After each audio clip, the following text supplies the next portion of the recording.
चलिए लिखेंगे थर्मोडायनेमिक्स, ठीक है। Thermodynamics,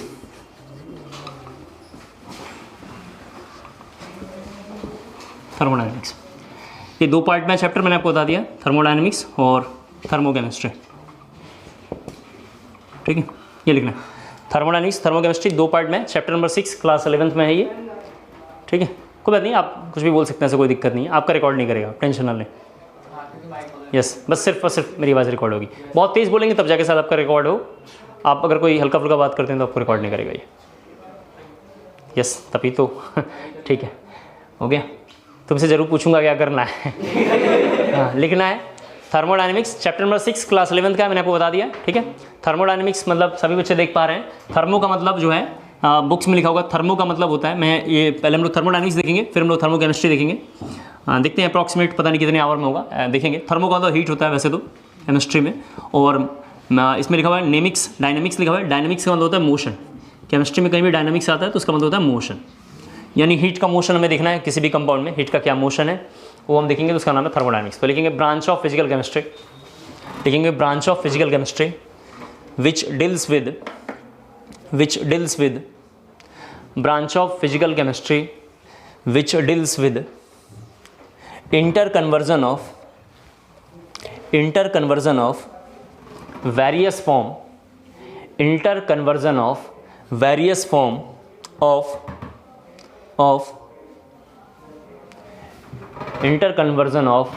form of energies is known as thermodynamics. Energies is known as thermodynamics.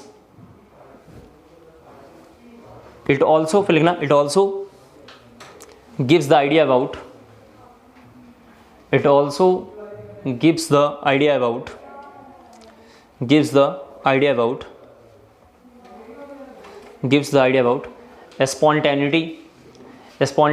spontaneity word है, अभी हम आएगा धीरे धीरे देखेंगे। spontaneity as well as equilibrium condition of process,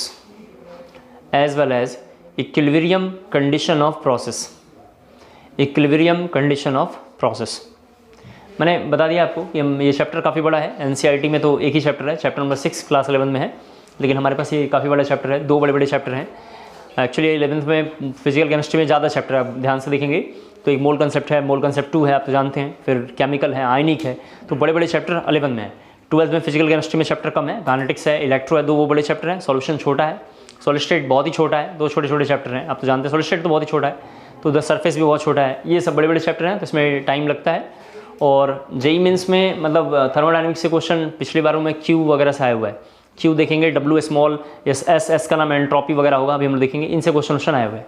बाकी जो इसके थोड़े काफ़ी डिफिकल्ट हैं, पैसेज बेस्ड क्वेश्चन जो हैं, या आयनिक इक्विलिब्रियम से जो क्वेश्चन है, 4 चैप्टर से ज़्यादातर एडवांस में आता है, एक आयनिक, इलेक्ट्रो, काइनेटिक्स और थर्मोडायनेमिक्स, इनसे जो होगा मतलब सिर्फ एडवांस में आएगा, लेकिन इसको हम लोग थोड़ा सा देखेंगे। क्लियर हो गया? लेकिन थोड़ा सा हम लोग इसके अंदर क्या क्या देखेंगे थर्मोडायनेमिक्स में, तो थर्मोडायनेमिक्स में हम लोग क्या क्या पढ़ेंगे, जरा से देखो आप, 3 पार्ट में थर्मोडायनेमिक्स हमारे कोर्स में है, तो पार्ट 1 के बारे में जरा हम बात करेंगे।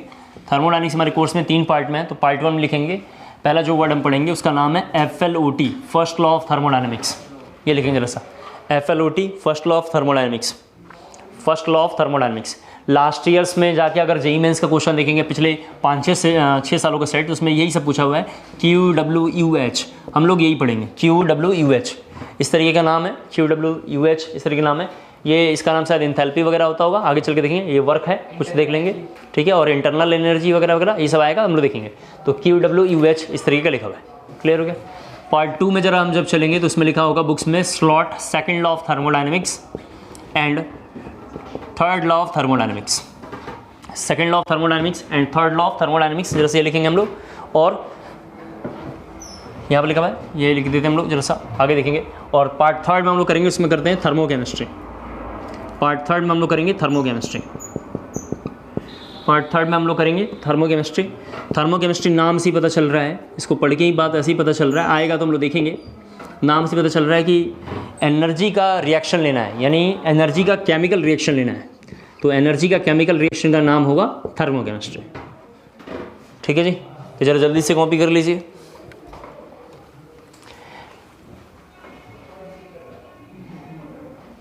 हो गया। लिखेंगे इसके बाद थोड़ा सा हम लोग स्कोप ऑफ टीडी, थर्मोडायनेमिक्स को टीडी लिख लो कहीं, ताकि हम लोग बार बार ये लिखेंगे स्कोप ऑफ टीडी। थर्मोडायनेमिक्स जहाँ आपने लिखा उसके बगल में लिख देंगे टीडी। इसका नाम जेई में अचानक सभी मेरे को याद है, मैं बताऊँ। जेई में थर्मोडायनेमिक्स का नाम जो है वहाँ पे आके केमिकल एनर्जेटिक्स है। जब आप किसी अच्छे कोचिंग का टेस्ट सीरीज वगैरह देंगे तो वहाँ पे नाम लिखा हुआ केमिकल एनर्जेटिक्स। तो ये सब बोलने का तरीका अलग अलग है, लेकिन दोनों बातें सेम, ये दोनों बातें सेम लिखी हुई हैं, ठीक है। तो जैसे जैसे कोर्स आगे बढ़ेगा मैं दिखाई देगा। लिखना थोड़ा सा स्कोप ऑफ टीडी में लिखना, वेदर, स्कोप ऑफ टीडी में लिखेंगे whether a given process is feasible, whether a given process is feasible, whether a given process is feasible और not under given condition. Scope of thermodynamics में लिखना है whether a given process is feasible और not under given condition, और not under given condition. फिर लिखना it is the process, अगला point है it is the process. Second point लिखना it is the process, it is the process is feasible, is feasible, is feasible. Feasible का मतलब chemistry में होता है, वैसे हमने GOC 1 में भी कई बार से पढ़ाया है। फिजिबल का मतलब है रिएक्शन प्रोसीड करेगा नहीं करेगा, मतलब रिएक्शन होगा या नहीं होगा, पॉसिबिलिटी है या नहीं है, ठीक है। तो फिजिबल की स्पेलिंग लिखा होगा FESIBLE। तो हमने बोला है आपको, दोबारा बोल रहा हूँ, in the process, sorry it the process is feasible. लिखा आप लोगों ने व्हाट काइंड ऑफ एनर्जी लिखना, what kind of energy, what kind of energy change, what kind of energy change, what kind of energy change involve in the process, energy change involve in the process, full stop लिखना। Third point it also gives the idea about, third point लिखेंगे it also gives the idea about, it also gives the idea about extent of reaction, extent of reaction, extent of reaction and equilibrium, and equilibrium, comma concentration of equilibrium, comma concentration of equilibrium, comma concentration of various species, various species involved in the reaction, involved in the reaction, involved in the reaction, involved in the reaction। Extent क्या होता है, जब हम लोग chemical equilibrium में, वैसे मैंने एक बैच में पढ़ाया है, जब आप में केमिकल इक्विलिब्रियम होगा तो आप देखेंगे, तो बुक्स वाले जरा से देखो प्लीज़, ये हम एग्जांपल लिख रहे हैं, रफ है, आपको लिखने की ज़रूरत नहीं है, जब ये अपने आप आएगा तो कोर्स में हो जाएगा। जब इसको इक्विलिब्रियम पे लाते हैं तो 2NH3 बनता है, इसका नाम हैबर प्रोसेस है, सब रफ है, आपको लिखने की कोई ज़रूरत नहीं है, ये इक्विलिब्रियम अपने आप होगा। तो जब हम हैबर प्रोसेस कराते हैं तो इसके लिए रूल है कि HPLV लाना है, हाई प्रेशर लो वॉल्यूम लाना है। मैंने केमिकल इक्विलिब्रियम की क्लास में प्रूव भी किया था, आपको भी जब देखेंगे आप तो पता चल जाएगा। हाई प्रेशर लो वॉल्यूम होगा तो रिएक्शन आगे की ओर चलेगा, जब आगे की ओर चलेगा तो जो इसमें जो होगा प्रोडक्ट फेवरेबल होगा, ज़्यादा से ज़्यादा प्रोडक्ट बनता होगा। ऑफकोर्स हमने कोई कंपनी खोली होगी अमोनिया गैस की, या कोई भी कंपनी आप केमिकल का खोलेंगे तो मैक्सिमम प्रॉफिट के लिए खोलेंगे। तो एक्सटेंट का मतलब क्या हुआ, रिएक्शन आगे की ओर चल रही है कि नहीं चल रही है हम देखेंगे। तो मैक्सिमम एक्सटेंट जो होगा इसमें ये वाला कंडीशन लाते होंगे, कहीं से आता होगा, केमिकल इक्विलिब्रियम अपने आप पता चलेगा, ऐसा लेकर आएंगे तो इक्विलिब्रियम पे आएगा, रिएक्शन बनेगा नहीं बनेगा, तो रिएक्शन आगे जाएगा नहीं जाएगा, रिएक्शन में हीट है नहीं है, हीट रिलीज किया है नहीं किया है, कितना प्रोडक्ट बना है, इक्विलिब्रियम पे सब चीज़ कौन बताएगा, थर्मोडायनेमिक्स बताएगा। हालांकि इस चैप्टर को अगर आप नहीं भी पढ़ते और केमिकल इक्विलिब्रियम डायरेक्ट पढ़ते तब भी समझ में आ जाता, लेकिन हम लोग इसे कर रहे हैं तो एकदम हमने जीरो से इसको कर लिया है, ठीक है। नेक्स्ट हेडिंग लिखना थोड़ा सबको, limitation of TD, thermodynamics. Thermodynamics की कुछ कमियां भी हैं, उसको भी जरा एक बार लिख लेते हैं। लिमिटेशन ऑफ TD, थर्मोडायनेमिक्स की कमी, सबसे बड़ी कमी तो ये है, शायद आपने ध्यान नहीं दिया होगा, हमने जब एल्कीन पढ़ा था, सभी बच्चे थोड़ा बोर्ड पे देखें, शायद आपने एक बात मार्क नहीं किया, जब हमने एल्कीन पढ़ा था तो वहाँ पे दो वर्ड ऐसा हमने लिखा था, एक हमने ऐसा मतलब ग्राफ बनाया था और इसके पीछे ग्राफ ऐसा चल रहा था, और इस ग्राफ का नाम हम लोग वहाँ पर रख रहे थे TCP, और इस ग्राफ का नाम था KCP। KCP is the full form kinetically control product, इसका नाम लिखा थर्मोडायनेमिकली कंट्रोल प्रोडक्ट, ऐसा मैंने पढ़ाया था। आप ये भी भूल गए हैं, कोई बात नहीं, मैं आपसे कहना चाह रहा था कि थर्मोडायनेमिक्स में हम किसी भी रिएक्शन में, जरा से यहाँ देख लें, थर्मो जो लिखा हुआ है, थर्मोडायनेमिक्स में हम देखते हैं कि किसी भी रिएक्शन में कितनी एनर्जी लगेगी या कितनी एनर्जी वो रिलीज करेगा, जबकि ये रिएक्शंस में से कोई भी रिएक्शन में, जैसे इसी रिएक्शन में ये बता रहा है कि हाई प्रेशर लगेगा, लो वॉल्यूम लगेगा, लेकिन ये नहीं बता रहा है कितने देर में होगा, यानी आसान शब्दों में उसका रेट नहीं बताता है। रेट के बारे में कोई बातचीत नहीं करता है, कितने देर में होगा, 1 साल बाद होगा, 2 साल बाद होगा, 2 महीने बाद होगा, फास्ट रिएक्शन है। अब तो जानते हैं काइनेटिक्स में हम देखेंगे 3 तरीके का रिएक्शन होता है, रेट के बेसिस पे 3 रिएक्शन होता है। एक वेरी फास्ट होता है, शायद आप जानते होंगे, और एक होता है मॉडरेट, और एक होता है वेरी स्लो। अगर वेरी स्लो के हिसाब से अगर हम बात करें तो रस्टिंग ऑफ आयरन इसका बेस्ट एग्जाम्पल है। वेरी फास्ट में समझना चाहते हैं आप तो Br का लिक्विड ले लीजिए, ब्रोमीन का लिक्विड, घर में अपने जहाँ भी हो Br का लिक्विड ले लीजिए, और आपको मैंने बताया है क्या करना है, एक मेढक पकड़ लीजिए सीधा और Br के लिक्विड में डाल दीजिए। जैसे ही मेढक गया तुरंत उसकी कंकाल तंत्र बस ऊपर आएंगे, हड्डियाँ आ जाएंगी, बाकी सब कुछ मेल्ट हो गया होगा। यानी वेरी फास्ट रिएक्शन है।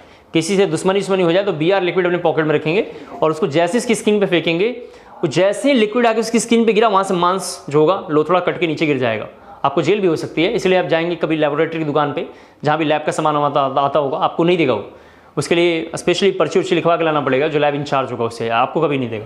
तो मैं आपसे कहना चाह रहा था कि वेरी फास्ट है ये रिएक्शन, एक वेरी स्लो है। तो हम लोग काइनेटिक्स में ये भी नहीं पढ़ते, हम लोग मॉडरेट रिएक्शन को लेकर पढ़ते हैं। काइनेटिक्स जब आप बोर्ड में के लिए तैयारी किए होंगे तो उसमें मॉडरेट रिएक्शन पढ़ते हैं। तो थर्मोडायनामिक्स की एक कमी है कि थर्मोडायनामिक्स तो बताता है एनर्जी के बारे में बताएगा, लेकिन ये रेट के बारे में नहीं बताएगा, और रिएक्शन कब तक चलेगी यानी कब कंप्लीट होगा उसके बारे में भी कुछ भी नहीं बताएगा। क्लियर हो गया? तो लिखना है थोड़ा सा, ये लाइन हमें लिखेंगे, it does not give any idea about rate of reaction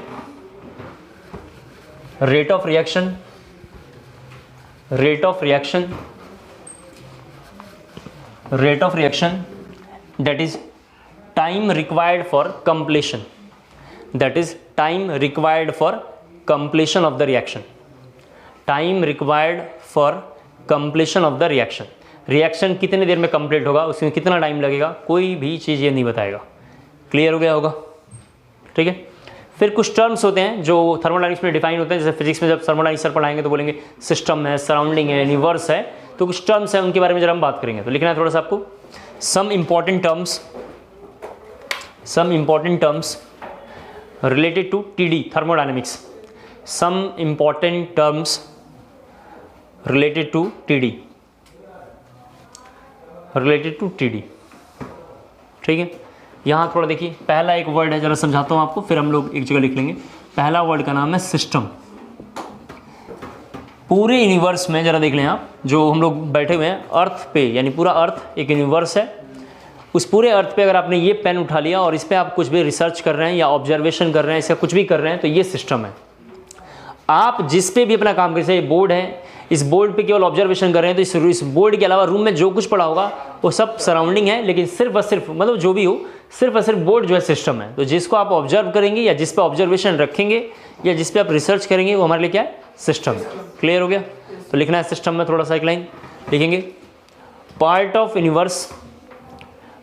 universe which is under thermodynamic observation, part of universe which is under thermodynamic observation।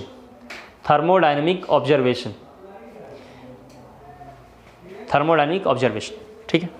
दूसरा एक बुक्स में लिखा होगा, उसका बुक्स वाले नाम रखते हैं सराउंडिंग। सिस्टम को छोड़ के पूरा कंटेंट जो होगा, क्या इस पूरा यूनिवर्स सराउंडिंग होगा। सिस्टम को छोड़ के जो बच जाएगा वो सब कुछ सराउंडिंग होगा। तो सराउंडिंग में एक लाइन लिख देना, remaining part of universe, bracket में अगर आपको डाउट आ रहा तो लिख लेना एक्सेप्ट EXCEPT, एक्सेप्ट सिस्टम।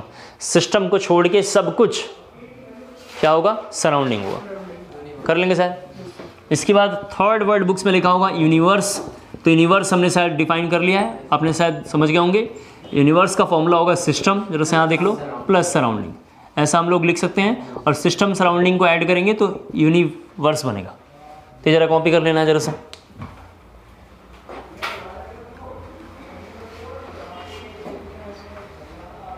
हो गया? रफ करता हूँ थोड़ी देर। इसके बाद अगला पॉइंट लिखना है, जो फेमस वर्ड है उसका नाम है बाउंड्री।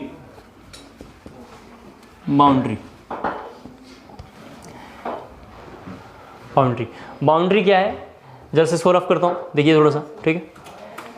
बाउंड्री यहाँ तो क्रिकेट मैच है नहीं कि हम लोग सीधा बाहर वाला बाउंड्री कंसिडर करें। यहाँ बाउंड्री क्या है, जैसे देखो थोड़ा सा क्या है, जैसे मान लेते हैं रफ है, आपको लिखना नहीं है, जब भी यहाँ कुछ लिखूंगा शुरू में समझाने के लिए रफ है। इस कंटेनर में कोई सॉल्यूशन रखा हुआ है, कुछ भी हो सकता है, तो आप सॉल्यूशन पे ऑब्जर्व कर रहे हो तो सॉल्यूशन सिस्टम है, जरा से यहाँ देख लें। और सॉल्यूशन को छोड़ के ये पूरा यूनिवर्स, ये सराउंडिंग है। उम्मीद करता हूँ सर सब लोग समझ गए होंगे आप। तो ये सिस्टम और सराउंडिंग को जो सेपरेट कर रहा है, इसका नाम बाउंड्री है। ये बाउंड्री है। उम्मीद करता हूँ थोड़ा आइडिया आ गया होगा आपको। तो बाउंड्री बहुत तरीके का होता है, हम एक एक करके धीरे धीरे देखेंगे बाउंड्री क्या है। बाउंड्री क्या होता है, जो दो चीज़ों को सेपरेट करता हो। इस क्लास के पीछे एक और क्लास है, उसको सेपरेट कर रहा है तो ये बाउंड्री है। इस रूम के पीछे एक और रूम है और ये वाल सेपरेट कर रहा है तो ये हमारे लिए बाउंड्री है। ठीक है, बाउंड्री कुछ भी हो सकता है, लेकिन हमें ऐसे बाउंड्री तो पढ़ना है नहीं, यहाँ वाल वाल तो बनाना है नहीं, तो हम लोग थोड़ा सा ऐसे बाउंड्री को हम लोग देखेंगे। ठीक है, तो बाउंड्री में थोड़ा लिखना है सभी लोगों को, जोन दैट सेपरेट लिखना, ZONE, zone that separate system and surrounding. Zone that separate system and surrounding, system and surrounding is known as boundary, is known as boundary. ठीक है, लिख दिया आप लोगों ने। जब हम पानी वानी गर्म करते हैं, उसी का एग्जांपल लेंगे, जल्दी समझ जाएंगे। जब पानी वानी गर्म करते हैं तो हम पानी को ऑब्जर्व करते हैं कि इतनी देर में गर्म हुआ है कि नहीं हुआ है। ठंड का टाइम में नहाने वाले जा रहे हैं तो पानी को ऑब्जर्व करते हैं। यानी सभी बच्चे समझ पा रहे हैं कि एक में हीट है, जो पानी गर्म हो रहा है उसमें हीट है, उसके बाहर एरिया में सब जगह ठंडी ठंड है, यानी सराउंडिंग में क्या है, ठंड है। तो हीट एक्सचेंज हम बाउंड्री में जनरली पढ़ते हैं, शायद समझ गए होंगे आप लोग। तो लिखना है थोड़ा सा, फिर से उसी में लिखेंगे, exchange of energy and heat, exchange of energy and matter लिखना, exchange of energy and matter, exchange of energy and matter between system को SYS लिखना। ठीक है, between system and surrounding. System आज से अब SYS लिखना है और सराउंडिंग SOURR लिखना है। System and surrounding occurs through boundary, occurs through boundary। मैंने यहाँ पे एक बार आपको बाउंड्री समझाने की कोशिश करी है, बाउंड्री कैसे क्या होता है। ठीक है, फिर थोड़ा लिखना है, फुल स्टॉप पर लिखना, the surrounding is very large, the surrounding is very large, the surrounding is very large with respect to system, so any change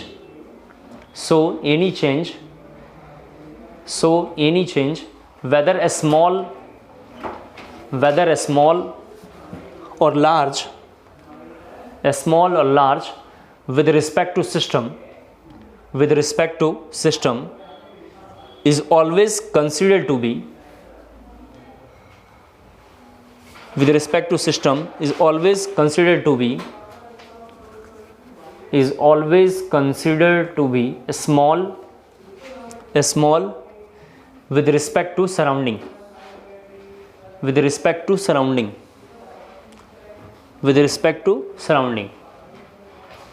ठीक है, लिखा आप लोगों ने।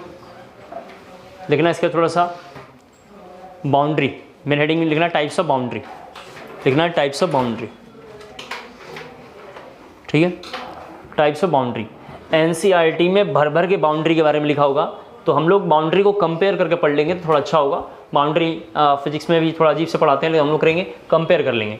तो पहले थोड़ा हम लोग लिखेंगे, पहला बाउंड्री का नाम रियल एंड इमेजनरी बाउंड्री। दो बाउंड्री एक साथ हम कंपेयर कर लेंगे तो आपको घर में पढ़ने वढ़ने की जरूरत नहीं रहेगी, सब साथ साथ से नहीं पढ़ जाएगा, एकदम जीरो से पढ़ाया है तो कोई बहाना भी नहीं रहेगा। तो दो बाउंड्री हमने एक साथ कंपेयर किया, पहले रियल एंड इमेजनरी लिखा आप लोगों ने। जरा यहाँ सभी बच्चे देखें, कोई स्टील का बर्तन है, ये स्टील का जो कंटेनर है, आपको जो अच्छा लगता हो मैं यहाँ लिख देता हूँ, स्टील का कंटेनर है, यहाँ देख लें। इस कंटेनर में, ये कंटेनर है, इसके अंदर कोई पानी वानी हमने भर दिया है, तो ये H2O लिख दिया। H2O हमारे लिए एक सिस्टम है, आप तो जानते हैं, एंड होल सिस्टम, इसको हम थोड़ा ऐसे बना लेते हैं। होल सिस्टम हमारे लिए सराउंडिंग है, ये हमारे लिए सराउंडिंग है, आप तो जानते हैं। और मैंने आपको बताया है, ये जो बाउंड्री बनी हुई है, ये जो बाउंड्री ऐसे बनी हुई दिखाई आपको दे रही है, इसका नाम बाउंड्री है। और सभी बच्चे देख पा रहे हैं कि बाउंड्री पूरा रियल है। क्या कहते हैं आप लोग, ये जो एक बाउंड्री है यहाँ पे रियल है। डेट मीन्स आप घर में कंटेनर उठाते हैं, सिस्टम सराउंडिंग सर क्या है, बार बार आप बोल रहे हैं यहाँ पे, जो बाहर का एरिया हो तो ठंडा रहता है, पानी गर्म करते हैं तो बाल्टी वल्टी में कर लो, जिसमें करना है कर लो, और अंदर पानी गर्म रहता है, तो दोनों को सेपरेट कर रहा हो, सिस्टम सराउंडिंग को सेपरेट कर रहा है। और ये बाउंड्री हमें दिखाई दे रहा है तो इसका नाम हम लोगों ने रखा रियल बाउंड्री। जहाँ हमें बाउंड्री दिखाई ना दे तो उसको हम लोग इमेजनरी लेते हैं। आपने शायद ऐसा एग्जाम्पल ले रहे हैं, ऐसा तो है नहीं लेकिन ले रहे हैं, विवग्योर देखा होगा आपने, तो जहाँ एक कलर खत्म होता है दूसरा कलर शुरू होता है, तो उनका सेपरेशन पॉइंट कहीं नहीं है लेकिन वो सेपरेट होकर फिर दूसरा कलर शुरू हो रहा है, तो वो इमेजनरी बाउंड्री में आएगा। क्या कहते हैं आप लोग? ठीक है, ये जरा कॉपी करना है और रियल बाउंड्री में एक लाइन लिख लेना है।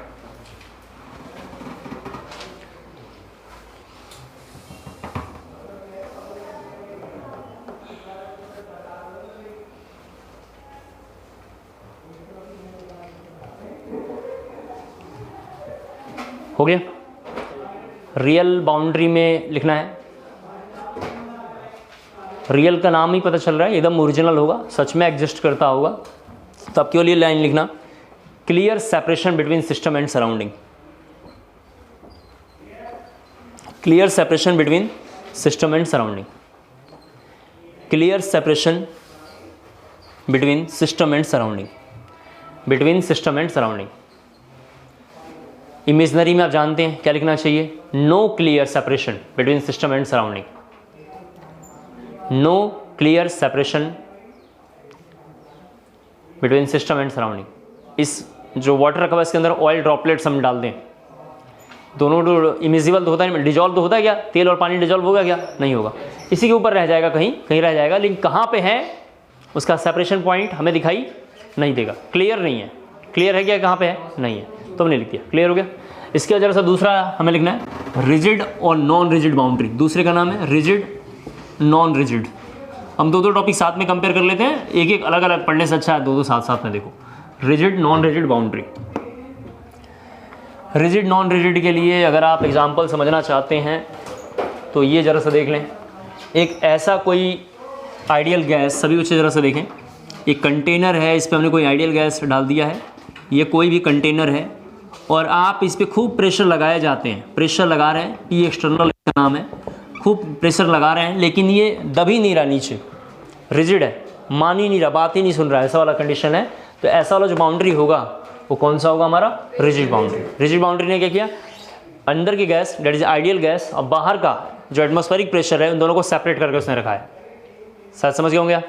साइकिल के अंदर जब फिजिक्स सर पढ़ाएंगे काइनेटिक थ्योरी ऑफ गैसेस या गैस स्टेट में, मैंने बोला था साइकिल के अंदर जो हवा भरा हुआ रहता है आप देखेंगे वो एटमॉस्फेरिक प्रेशर के बराबर रहता है, ऐसा मानते हैं, लेकिन उसके अंदर तो एक गैस जो भरा हुआ है हमने एक लिमिट में ही भर रखा है, सप्लाई कर रखा है, तो वो भी सेपरेशन कर रहा है। जो ट्यूब है वो भी हमारे लिए एक तरीके से बाउंड्री है। दूसरा एक कंडीशन ऐसा हो सकता है, ये तो रिजिड का एग्जाम्पल था, दूसरा नॉन रिजिड का पहले समझाता हूँ, फिर डेफिनेशन एक एक लाइन लिखवा दूंगा। यहाँ जरा देख लें, ये एक पिस्टन है, यहाँ देख लें जरा सा, और यहाँ पर हमने आइडियल गैस रखा है और हमने पी एक्सटर्नल प्रेशर को खूब बढ़ाया। जैसे एक्सटर्नल प्रेशर बढ़ाएंगे तो सभी बच्चे जानते हैं ये तुरंत यहाँ आ जाएगा, बॉयल्स लॉ वगैरह हमने पढ़ लिया है शायद, उसको फॉलो करता होगा, मैंने पढ़ाया है बॉयल्स लॉ आपके क्लास में, तो उसको फॉलो करेगा और उसको फॉलो करेगा तो यहाँ पे वॉल्यूम कम हो जाता होगा, डैट मीन्स ये नॉन रिजिड है, इसको पंप करते ही तुरंत वो कहाँ चला जाता होगा? नीचे चला जाता होगा। क्लियर हो गया? तो रिजिड में फिगर जल्दी से जरा ड्रॉ कर लीजिए और नॉन रिजिड में ये चेंज करना है जरा सा। फिर जरा आपको बताता हूँ, रिजिड का मतलब है बात ही ना मानता हो किसी का, ना मतलब कंप्रेस होता हो ना एक्सपेंड होता हो, जितना पहले उतना ही होगा। कोई कमज़ोर व्यक्ति को, जो छोटा बच्चा रहता है उसको कुछ दे देंगे कंप्रेस करने के लिए तो कोई चीज़ को दबा नहीं पाते हैं, तो उसके कंपेयर में वो रिजिड बाउंड्री है। अभी हम लोगों को ये अगर वाल को जो यहाँ बना हुआ मान लेते हैं, अगर ये आयरन का रॉड है या यहाँ पे कोई जो कंक्रीट का अगर दीवार है, इस पर हम लोग अपना फोर्स लगाएंगे तो सभी बच्चे जानते हैं उसको हम धक्का नहीं मार पाएंगे, तो हमारे कंपेयर में वो रिजिड मतलब बाउंड्री है। तो ये चेंज होता रहता है टाइम टू टाइम, तो हमें थोड़ा वो सब एक दो लाइन लिख लेंगे, कंप्लीट हो जाएगा। क्लियर हो गया? लिखना है सभी बच्चे, थोड़ा लिखेंगे। Neither expansion nor compression, neither expansion nor compression take place. Neither expansion nor, हाँ, सो नॉर कंप्रेशन, ना उसको कंप्रेस कर सकते हैं ना उसको एक्सपेंड कर सकते हैं। ऐसे वाला बाउंड्री का क्या नाम होगा जी? रिजिड।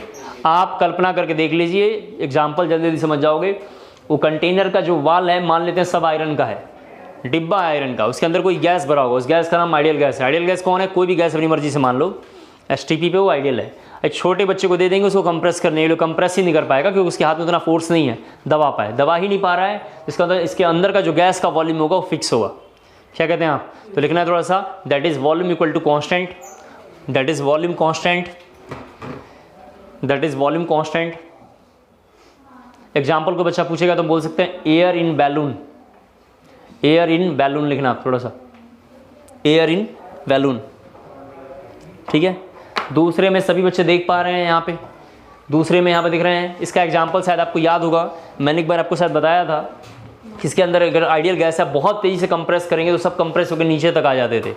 आपको शायद एक रियल गैस, अगर गैस स्टेट का कंडीशन अगर याद हो तो इसके अंदर अगर हमने रियल गैस डाल दिया था, रियल गैस को ऐसे हम बनाते थे शायद, और आपको शायद याद होगा इसको कितना भी कंप्रेस कर रहे थे एक लिमिट के बाद आके रुक जाता है, और ज़्यादा कंप्रेस करते हैं और ज़्यादा कंप्रेस करते हैं तो यहाँ से लिक्विफाई होकर गैस बाहर निकलता है। शायद मैंने ये पढ़ाया था आपको एक बार। इसका मतलब बात पता चल रहा है कि नॉन रिजिड में वॉल्यूम धीरे धीरे डिक्रीज कर सकता है, ठीक है ना ऐसा। और वॉल्यूम कम होगा, कितना होगा वो वॉल्यूम ऑफ जो कंटेनर होगा वो गैस का दोनों जो होगा मतलब इक्वल नहीं होगा। ये सेम सारी लाइनें जो रियल गैस की चल रही है वही मैं यहाँ बोलने वाला हूँ। तो लिखना है थोड़ा इधर साइड में, उधर में लिखा था नाइदर, इधर में लिखना, इधर में क्या लिखोगे, expansion as well as compression take place. लिखना आप लोगों ने, expansion as well as compression take place, expansion as well as compression take place. Volume not equal to constant, volume equal नहीं होगा, घट भी सकता है बढ़ भी सकता है, बॉल्स को फॉलो करता होगा। Volume not equal to constant, ठीक है, लिख दिया आप लोगों ने। इसके बाद लिखना थोड़ा सा रिजिड में नॉन फ्लेक्सिबल, वो फ्लेक्सिबल नहीं है, नॉन फ्लेक्सिबल। रिजिड वाले साइड में लिखना, मतलब जहाँ भी रिजिड लिखा हो और लिख देना रिजिड में नॉन फ्लेक्सिबल, और जो नॉन रिजिड है उसमें लिखना फ्लेक्सिबल।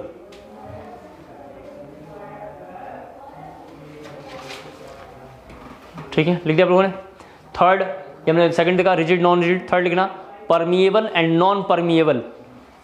परमिएबल, परमिएबल जैसे सेमी परमिएबल मेम्ब्रेन होता है उसी तरीके से मैंने बोला है permeable, permeable and non permeable. Permeable आपने शायद एक वर्ड सुना होगा सेमी परमिएबल मेम्ब्रेन, उसमें सभी बच्चों को पता है। वैसे वर्ड्स में उठा, इतना डिटेल में एनसीईआरटी में नहीं है, हम लोग बहुत डिटेल में कर रहे हैं, और इतना डिटेल में फिजिक्स में भी हुआ होगा मुझे लगता है, तो उतना डिटेल में हम लेके करेंगे। ये सेमी परमिएबल वहाँ मेम्ब्रेन है, लेकिन हम लोग मान लेंगे परमिएबल का मतलब क्या है उसको समझने के लिए। ये क्या करता है कि इधर से कुछ पास कर देता होगा इधर, ठीक है, जिसकी हेल्प से करता है उसका नाम है सेमी परमिएबल मेम्ब्रेन। मेम्ब्रेन नाम है, आसान शब्दों में एनिमल की स्किन है, वो फिल्टर पेपर है, उसको यूज़ करते हैं हम लोग। लेकिन कुछ भी पास कर दे इसको हम परमिएबल वगैरह मानते होंगे। तो बुक्स में लिखा होगा वो लाइन थोड़ा में लिखना है, परमिएबल में लिखना है across which exchange of matter is possible. Exchange लिखा लोगों ने, across which exchange of matter is possible, of matter is possible. और नॉन परमिएबल में लिख लेना मैटर कांस्टेंट, नॉन परमिएबल में लिखना मैटर कांस्टेंट, नॉन परमिएबल में लिखना मैटर कांस्टेंट। ठीक है, कर लेंगे शायद, इसे रफ करता हूँ, करें रफ इसे। इसके बाद थोड़ा सा लिखना है, और भी बाउंड्री होती हैं, लिखना है थोड़ा सा। इसके बाद एक दो बाउंड्री और हैं, जैसे एक बाउंड्री का नाम होता है डायाथर्मिक, डायाथर्मिक, और एक नाम होता है एडियाबैटिक, एक नाम होता है एडियाबैटिक। इधर सुनना, डायाथर्मिक, एडियाबैटिक। एडियाबैटिक प्रोसेस का बेस्ट एग्जांपल आप कभी मिल्टन का बोतल आप दिखेंगे, मिल्टन का जो थर्मस आता है उसको जब काटेंगे आप, ऐसा तो घर पे करना नहीं है, नहीं तो वहाँ तो कुछ भी हो सकता है, घर वाले ही पीटने लग जाएं आपको। कभी कबाड़ वाड़ की दुकान पे जाएंगे, बच्चों को तो ये सब चीज़ें करनी ही चाहिए। तो कबाड़ की दुकान से कोई बोतल लेंगे मिल्टन का और उसको बीच से काट देंगे, ऐसे आप मारेंगे तो वो चिपटा हो जाएगा। आप उसको कटर वगैरह आता है उसको काट दीजिए, इलेक्ट्रिक वाला आता है उसे घुमा घुमा काट देंगे। जब काटेंगे आप तो पूरा गैप है, अंदर में पूरा गैप है। उसने क्या कर रखा है, एक बाहर से इस तरीके से एक लेयर लगा रखा है और अंदर में एक और होगा, बीच में सब गैप है, कुछ भी उसमें नहीं है, बीच में कुछ भी नहीं है, इनर्ट बना रखा है वो। और यहाँ पे पानी आप भरते हैं बाहर से, ये एरिया में पानी होल्ड करता है, और ये क्या करता है, ये जो एरिया है इधर से कुछ भी पास नहीं करता है, ना हीट पास करता है ना कोल्ड पास करता है। इसीलिए गर्मी के दिनों में ठंडा और ठंडा के दिनों में गर्मी, जो भी ऐसा पानी वानी आपको इजीली मिल जाता है और आप उसको अपने कंफर्ट के हिसाब से लेते हैं। एडियाबैटिक के साथ ये एग्जाम्पल है, ठीक है। हम लोग थोड़ा सा और आगे देखेंगे, चलिए लिख लीजिए एक लाइन फिलहाल, लिखना थोड़ा सा। डायाथर्मिक में लिखना है across which heat exchange is possible, across which heat exchange is possible, heat exchange is possible, ठीक है, which heat exchange is possible, ये लिखता हूँ। बुक्स वाले ये एग्जाम्पल ऐसे यूज़ करेंगे, लेकिन अभी तो हमें समझ में नहीं आएगा, लेकिन हम भी फिलहाल लिख लेंगे। ये कंटेनर है और इस कंटेनर में दो सबस्टांस रखे हुए हैं, तो मैं वाटर ले लेता हूँ सबस्टांस का नाम, और इधर भी वाटर ले लेता हूँ। जैसे यहाँ पर देखें T = 25 डिग्री सेल्सियस ले लेता हूँ, और इधर में T = लिखा हुआ है 75 डिग्री सेल्सियस, T = लिखा हुआ है 75 डिग्री सेल्सियस। ये जो है डायाथर्मिक का जो है वाल है, लिख देता हूँ थोड़ा सा, डायाथर्मिक बाउंड्री है, ठीक है। सभी बच्चे जानते हैं लो कंसंट्रेशन से हाई कंसंट्रेशन वगैरह वगैरह, ये सब बातें बच्चे जानते हैं। तो हम यहाँ से लिख सकते हैं हाई हीट, जो भी लिखा होगा हाई हीट, ये लो हीट की ओर शिफ्ट होगा, क्या कहते हैं आप लोग, तो इसका मूवमेंट जो होगा लो हीट की ओर होगा। यानी धीरे धीरे सभी बच्चों को पता है कि जितनी एनर्जी इधर होगी उतनी एनर्जी इधर हो जाएगी। डैट मीन्स दोनों का एनर्जी जो होगा 25 डिग्री सेल्सियस हो जाएगा। उम्मीद करता हूँ शायद आप समझ जाएंगे। ये जरा एग्जाम्पल वहाँ कॉपी करना है। बुक्स में लिखा होगा हीट गेन = हीट लॉस, इसमें ऑप्शन में लिखा हुआ है, तुमने ये लिखा है, ठीक है। यहाँ लिख देता हूँ हीट गेन = हीट लॉस, ये ऐसा होगा। और आसान शब्दों में हाई हीट का वैल्यू ज़्यादा है, हाई हीट की वैल्यू ज़्यादा है लो हीट के कंपेयर में, तो आप जानते हैं नीचे की ओर शिफ्ट होगा। हाई कंसंट्रेशन से लो कंसंट्रेशन की ओर कोई भी डाटा शिफ्ट होता है। और एडियाबैटिक इसका उल्टा होगा, आप जानते हैं।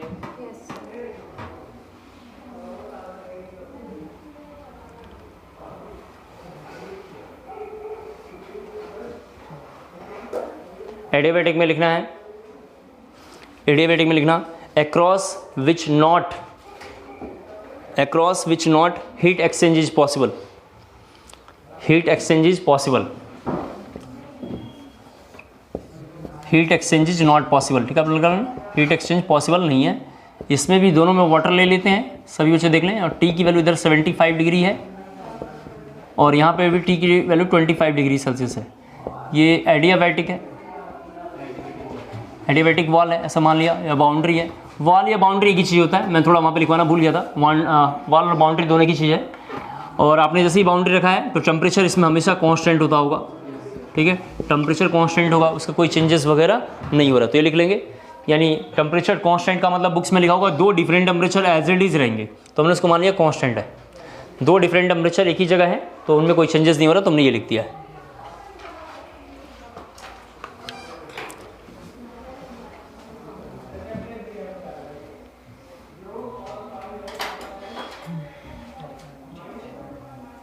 हो गया।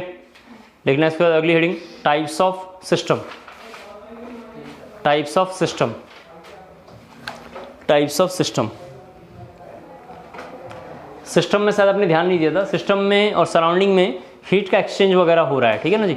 हीट एनर्जी एक ही बात है, और मैटर का कुछ एक्सचेंज होगा तो उसके बेसिस पे पूरा होगा। तो लिखेंगे क्लासिफिकेशन, लिखना थोड़ा सा, classification on the basis of, classification on the basis of exchange of, classification on the basis of exchange of matter and energy, classification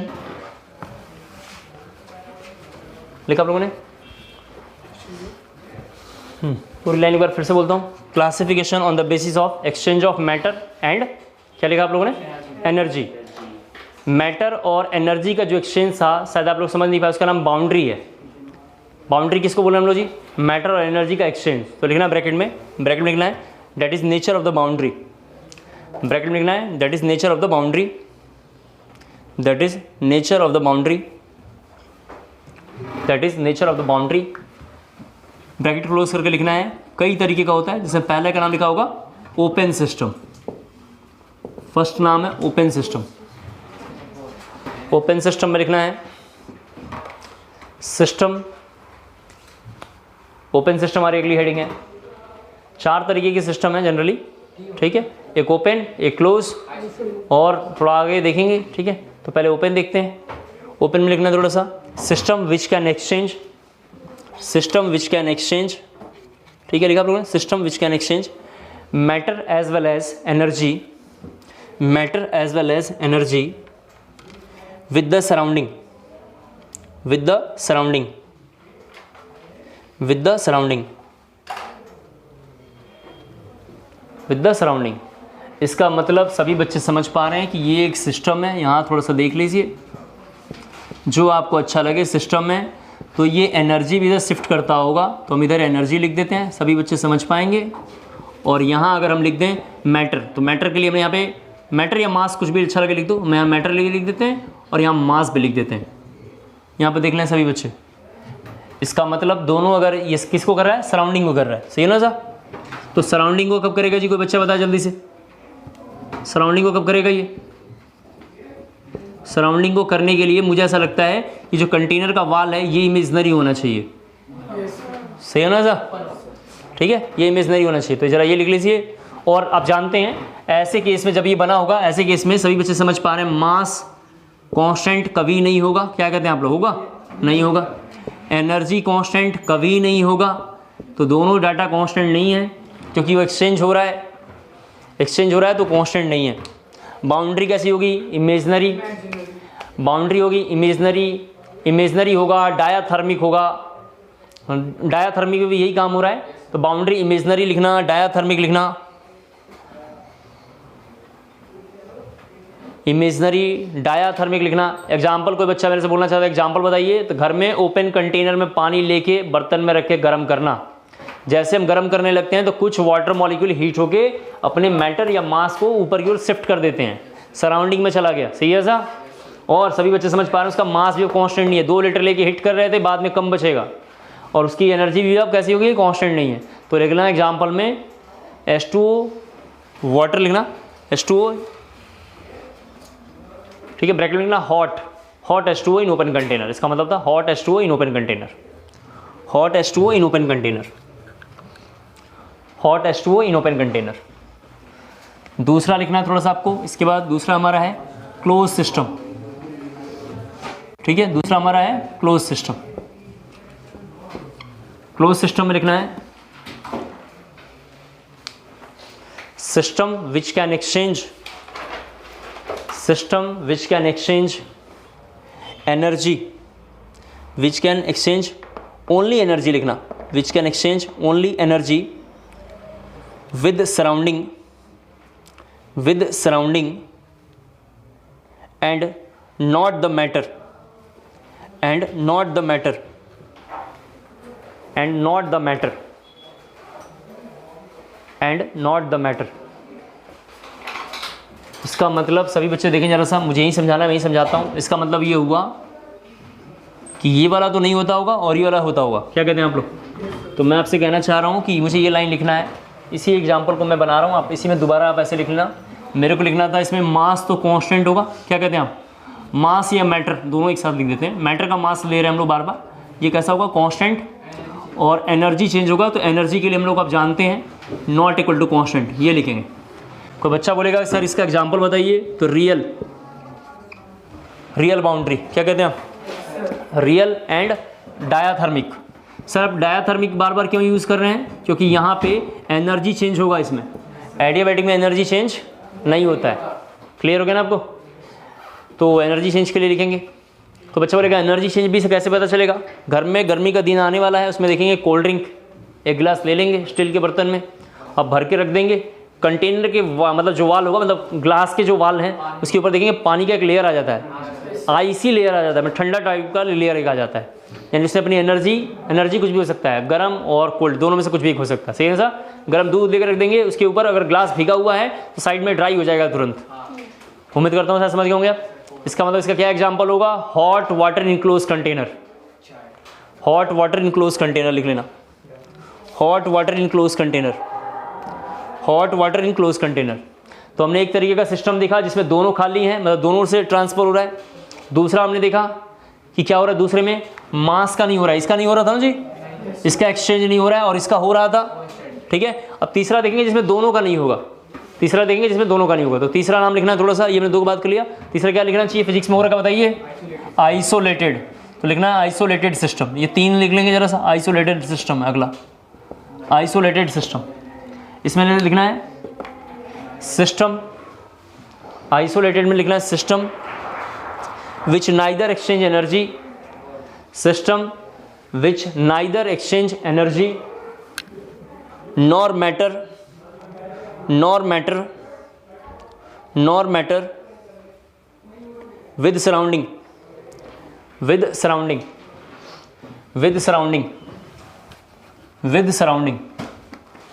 example क्या होगा जी को बच्चा जल्दी से बताए।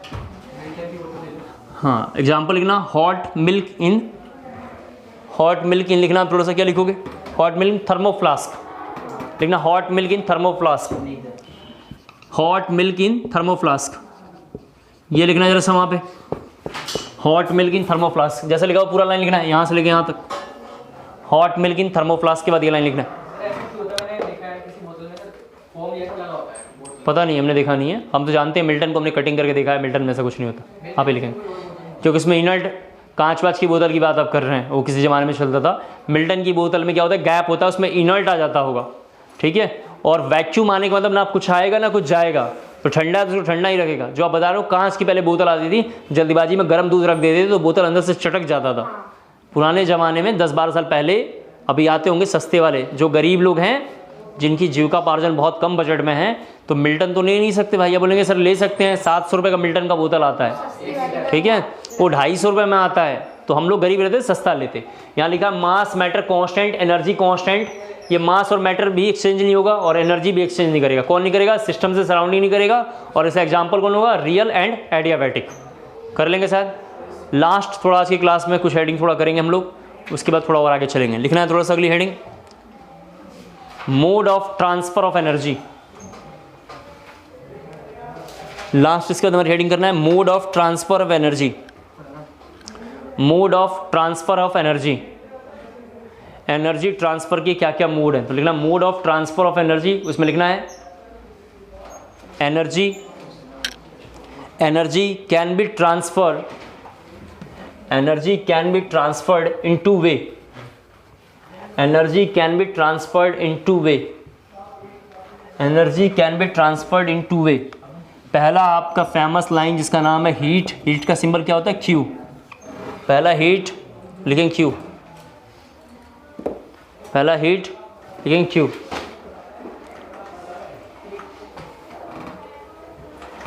लिखा आप लोगों ने,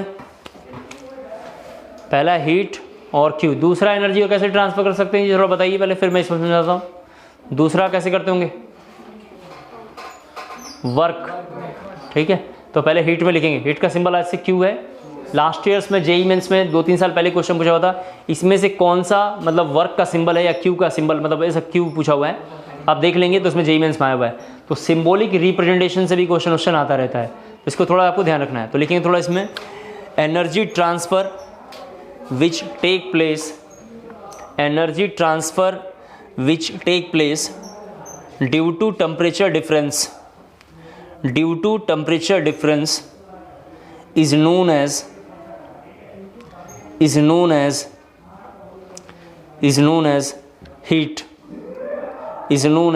heat, is known as heat। Heat का एग्जाम्पल को बच्चा अगर बोलेगा तो हम ऐसा लिख सकते हैं, एक कंटेनर के इस साइड में 30 डिग्री सेल्सियस पे कुछ रखा हुआ है और यहाँ पे रखा हुआ है 50 डिग्री सेल्सियस पे। आफ्टर सम टाइम्स, कुछ देर जब बाद जाके देखेंगे, आफ्टर सम टाइम्स तो दोनों इक्वल हो जाएंगे। और दोनों इक्वल का मतलब ये लाइन है, यहाँ पे 50 डिग्री सेल्सियस आ जाएगा और यहाँ भी 50 डिग्री सेल्सियस आ जाएगा। ये ज़रा सॉरी 40, ये लिखना है 40 डिग्री यहाँ पे और 40 डिग्री यहाँ पे, ये नोट करना जैसा, ये एनर्जी में लिखना है। तो पहला हमने हीट देखा है, दूसरा लिखेंगे वर्क। वर्क का सिंबल W होता है बुक्स में, वर्क का सिंबल W होता है, इसको ज़रा नोट कर लेंगे। वर्क, वर्क में लिखेंगे energy which is, energy transfer लिखना, energy transfer which not heat, energy transfer which not heat, और एनर्जी ट्रांसफर, और energy transfer which is not, एक बार फिर से पूरी बात बोलता हूँ, energy transfer which is not heat, और energy transfer which is not because of temperature, because of temperature difference, because of temperature difference, it is because